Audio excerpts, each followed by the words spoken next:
Welcome back to Ask Allison.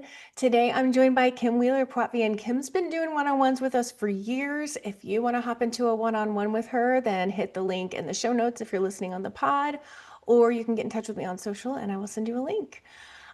Here is today's question. I'm trying to be more efficient in my practice, but I keep hearing mixed messages about using AI for things like notes, summaries, or admin tasks. Part of me sees how much time it could save, and another part of me worries I'm crossing an ethical line or risking client trust without realizing it. I don't want to cut corners or do anything that could jeopardize confidentiality or my license. Is it ethical to use AI for notes or admin? And how do I think about this responsibly? I love that they're asking instead of just going for it or not going for it. Like, let's explore, y'all.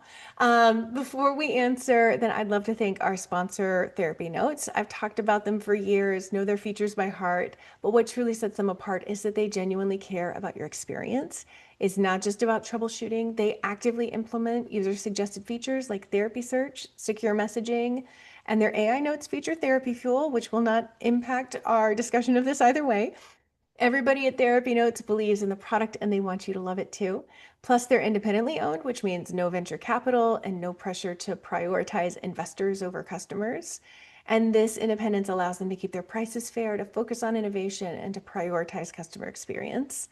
With over 100,000 therapists already on board, they've proven that you don't have to compromise success for quality.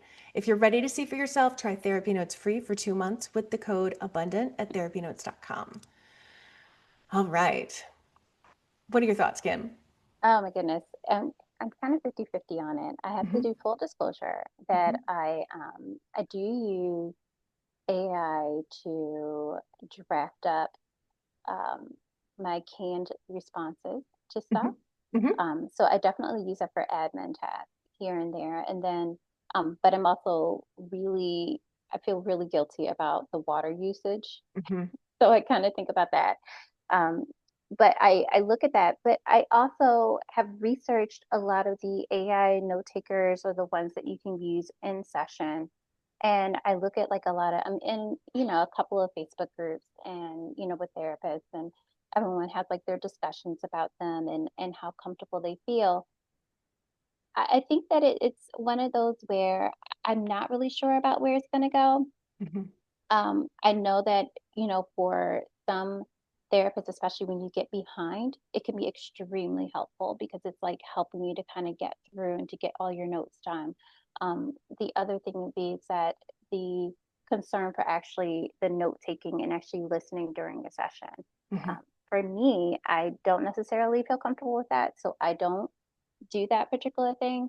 But I definitely see the benefit in if you are writing a particular note that doesn't have a lot of identifying information and you're writing a kind of basic note that you can, kind of write that out. And I think that it's really helpful for neurodivergent therapists who really Hmm. kind of need that template each time. And it really helps you to keep you on task and to keep you from kind of getting backed up.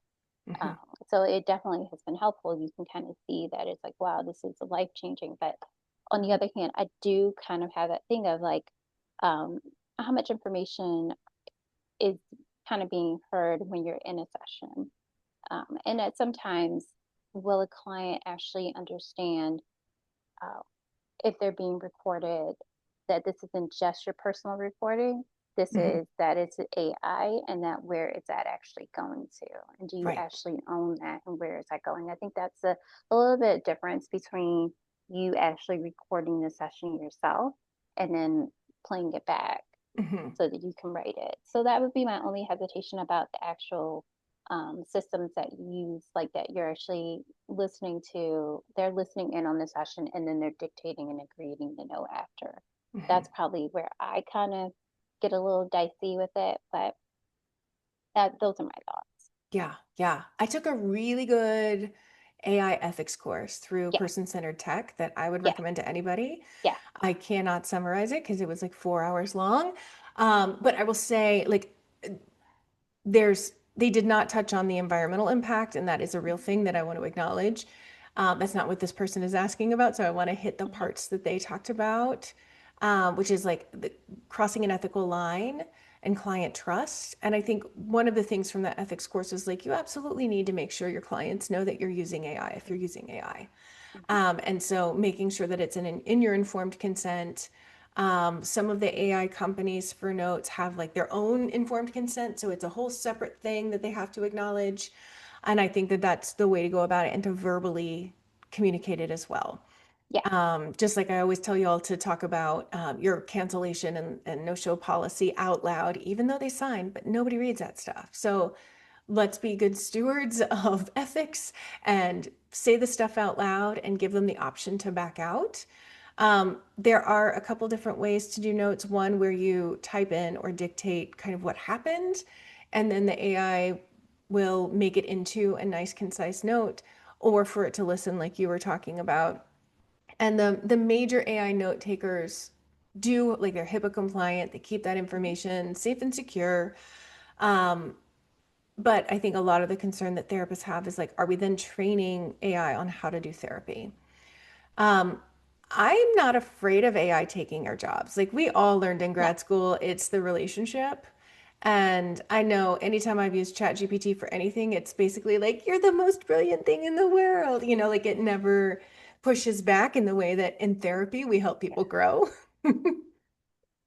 Yeah. I mean, I think that's yeah, I do agree with you in that people do have this concern about if they're farming for information to learn. Um, and I think you're absolutely right about the fact that like and I do have clients that like kind of then end up using like AI, for something. But yeah, you're right. It doesn't come back to you and it doesn't hold you accountable. It doesn't do any of Mhm. those particular things. Um, but I think that if they do take up a course on it, I think that it may make them feel like a little bit more comfortable. Mhm. But I think the other thing would be actually, getting the consent. But I think that the bigger thing is whether or not the clients are actually going to consent to it. Mhm. And then really, really being comfortable with it Yeah. is like really the bigger thing. Absolutely. And they talk about like jeopardizing their license. Don't use Chat GPT for anything at all that's client related. Like a canned response to an email, sure, as long as it's like the same thing you send to multiple people. Mhm. But one of the things in that continuing ed that I did was basically like there is no like everything's PHI, right? So when you're putting in AI, none of that is secure, none of it is protected. So don't try to write your notes with Chat GPT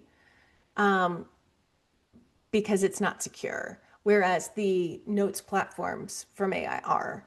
Um, so yeah, and I think we have a podcast that aired a couple of months ago where somebody like Melissa Hall went way in depth about what she has learned through these companies because she's somebody who loves this techie stuff. Yeah, So I think it's good to educate yourself and to consider, especially for our neurodivergent students, like yeah. it's so helpful for them. Because notes is, I think most of us would say, like staying on top of our notes is the least pleasurable part of our jobs. Mhm. So, yeah, amazing. Well, thank you, Kim. Yeah. And I will see you guys next week.